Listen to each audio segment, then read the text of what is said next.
उत्तरी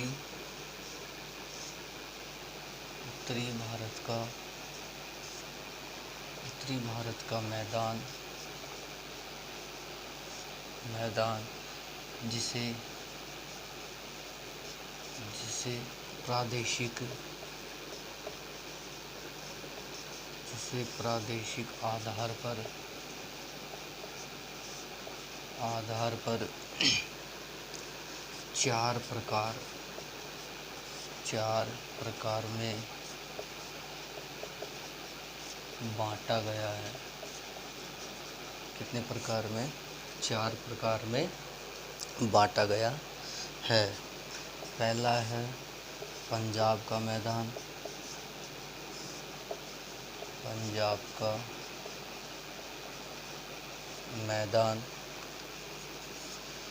दूसरा है गंगा का मैदान,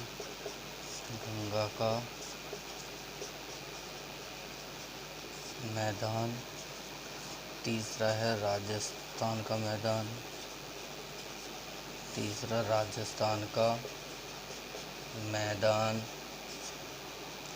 चौथा है ब्रह्मपुत्र का मैदान।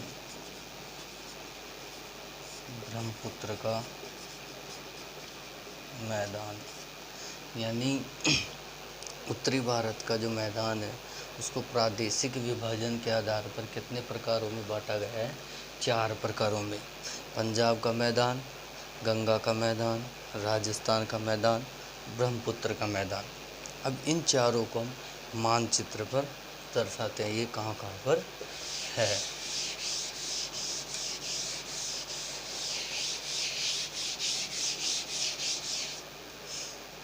ये है भारत का मानचित्र। क्या है? भारत का मानचित्र।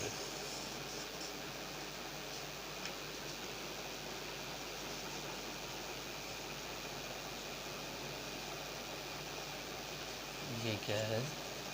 भारत का मानचित्र। अब इसके अंदर पहला है पंजाब का मैदान। तो ये पूरा एरिया पंजाब, यानी पंजाब का मैदान। ये है पहला पंजाब का मैदान। अब आया सबसे बड़ा, यानी भारत का जो सबसे बड़ा मैदान है वो है पूरा ये यहाँ से लेकर यहाँ तक। ये है गंगा का मैदान।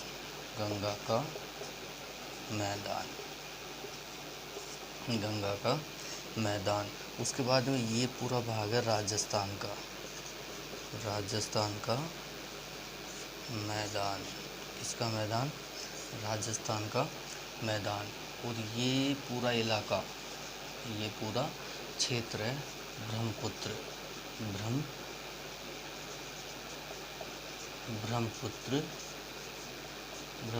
का मैदान। ये पूरा इलाका है ब्रह्मपुत्र का मैदान। इसमें है पहला तो ये पंजाब का मैदान, दूसरा है राजस्थान का मैदान, तीसरा है गंगा का मैदान, चौथा है ब्रह्मपुत्र का मैदान। तो ये है भारत के मानचित्र में। अब जो गंगा का मैदान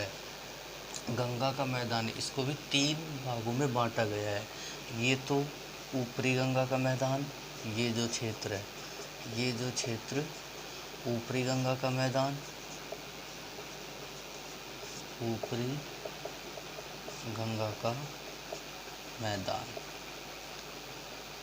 ये तो ऊपरी गंगा का मैदान। गंगा के 3 भाग है गंगा के मैदान के। ये है मध्य गंगा का मैदान,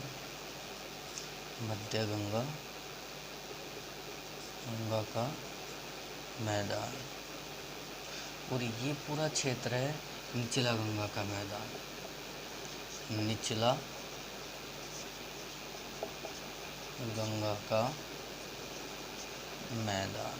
ये कौन सा है? निचला गंगा का मैदान। अब पहला पंजाब मैदान, दूसरा गंगा का मैदान 3 प्रकारों में है। ऊपरी गंगा का मैदान, मध्य गंगा का मैदान और निचली गंगा का मैदान। उसके बाद में राजस्थान का मैदान, फिर उसके बाद में आता है ब्रह्मपुत्र का मैदान। तो ये कितने प्रकार है? 4 प्रकार। कितने प्रकार है? 4 प्रकार में बांटा गया है। अब इनकी सबन की एक एक की विशेषता देखते हैं, इसमें क्या क्या विशेषताएं हैं, क्या क्या पाया जाता है, क्या क्या नहीं पाया जाता है यहाँ पर।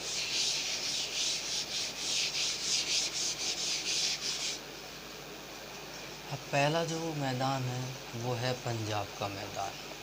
किसका मैदान? पंजाब मैदान। पंजाब के मैदान के अंदर पंजाब में 5 नदियाँ बहती है। कितनी नदियाँ? 5 नदियाँ।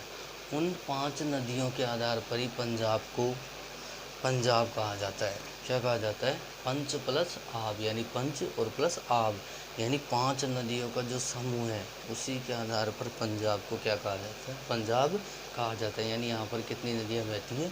5। कौन कौन सी? एक तो चिनाब, दूसरी झेलम, तीसरी चिनाब, झेलम, रावी, व्यास, और 5वीं सतलज। ये बहती है 5 नदियाँ। क्या बहती है? 5 नदियाँ।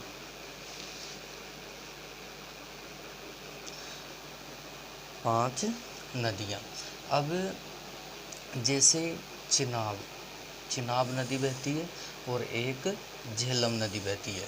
तो चिनाब झेलम यानी जो ये क्षेत्र है, ये तो हो गया चिनाब, ये तो हो गई चिनाब नदी, और ये हो गई झेलम। ये तो चिनाब नदी और ये झेलम नदी। तो इन दोनों नदियों के जो बीच का क्षेत्र होता है, क्या? इन दोनों नदियों का जो बीच का क्षेत्र होता है, ये क्षेत्र कहलाता है दोआब। क्या कहलाता है? दोआब। यानी वह क्षेत्र जो 2 नदियों के बीच का क्षेत्र होता है उसे बोलते हैं दोआब। क्या बोलते हैं? दोआब। तो इसके अंदर यानी जो पंजाब का हिमालय है उसमें 5 नदियाँ बहती हैं, चिनाब, झेलम, रावी, व्यास और सतलज। और जो 2 नदियों के बीच का जो समूह या क्षेत्र होता है उसे बोलते हैं दोआब। क्या बोलते हैं? दोआब। इसे बोलते हैं दोआब। अब इसके अंदर एक तो होता है बिस्त दोआब। जो बिस्त दोआब होता है वो व्यास प्लस सतलज नदी बनाती है।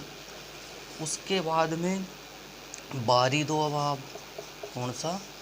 बारी दोआब। अब बारी दोआब है वो व्यास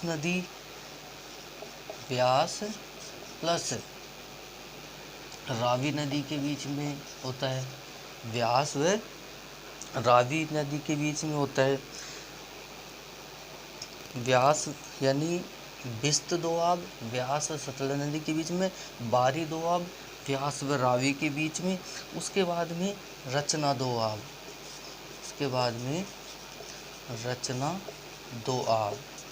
यानी रचना दोआब। रचना चिनाब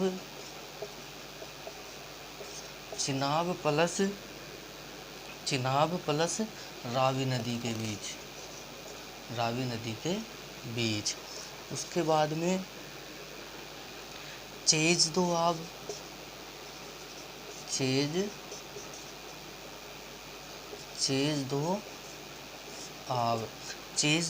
है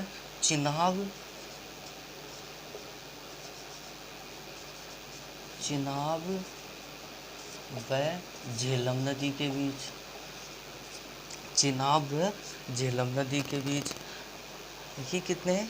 4 दोआब। कितने? 4। एक तो बिस्त दोआब, व्यास व सतलज नदी के बीच में है।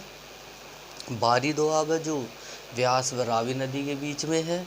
और जो रचना दोआब है वो चिनाब व रावी के बीच में। और जो चेज दोआब है, चेज दोआब वो चिनाब और झेलम नदी के बीच में है। तो ये पंजाब में 4 दोआब है। कितने? 4 दोआब है। और एक दोआब होता है वह सिंधु सागर का दोआब, जो सिंधु, झेलम और चिनाब नदियों के बीच में होता है। जो सिंधु सागर दोआब होता है वो सिंधु, झेलम और चिनाब नदियों के बीच में होता है। तो पंजाब में 4 दोआब है। कितने? ये पहला हो गया पंजाब का मैदान। दूसरा है गंगा का मैदान। कौन सा? गंगा का मैदान। गंगा के मैदान में, जो गंगा का मैदान होता है, यहाँ पर नदियाँ क्या बनाती है? विसर्ग। क्या बनाती है? विसर्ग, जिसे वियंडर भी बोलते हैं। क्या बनाती है नदियाँ? विसर्ग बनाती है। जो नदियाँ क्या बनाती है? विसर्प बनाती है। यानी जो नदियाँ होती है वो इस आकार में, अधिकतर इस आकार में बहती है। तो जब ये भाग कटकर अलग हो जाता है, क्या हो जाता है? ये विसर्प हो गया। अब ये भाग जो कटकर अलग हो जाता है और नदी वापस यहाँ से ही जुड़ जाती है, नदी वापस यहाँ से ही जुड़ जाती है, तो इस क्षेत्र को बोलते हैं गोखुर झील। गोखुर झील, क्या बोलते हैं इसको? गोखुर झील। जो ये क्षेत्र होता है उसे बोलते हैं गोखुर झील। तो इन विसर्पों में गोखुर झील बनाती है। गोखुर झील बनाती है। यानी जो ये क्षेत्र है वो क्या होता है? गोखुर। और जो गंगा का मैदान होता है उसको 3 भागों में बांटा गया है। कितने भागों में? 3 भागों में। एक तो ऊपरी गंगा का मैदान, ऊपरी मैदान, एक मध्य मैदान, और तीसरा है निचला मैदान। निचला मैदान। यानी जो गंगा का मैदान उसको 3 भागों में बांटा गया है। ऊपरी मैदान, मध्य गंगा का मैदान और निचली गंगा का मैदान। अभी गंगा के मैदान में विसर्प, जो नदियाँ बहती है वो विसर्प बनाती है, गोखुर झील बनाती है। और ये विसर्प, ये नदी क्या है? एक विसर्प की जैसे। तो ये भाग जो अलग हो जाता है कट के और वापस नदी इसी भाग में आ जाती है, वो क्या कहलाती है? गोखुर झील। क्या कहलाती है? गोखुर झील।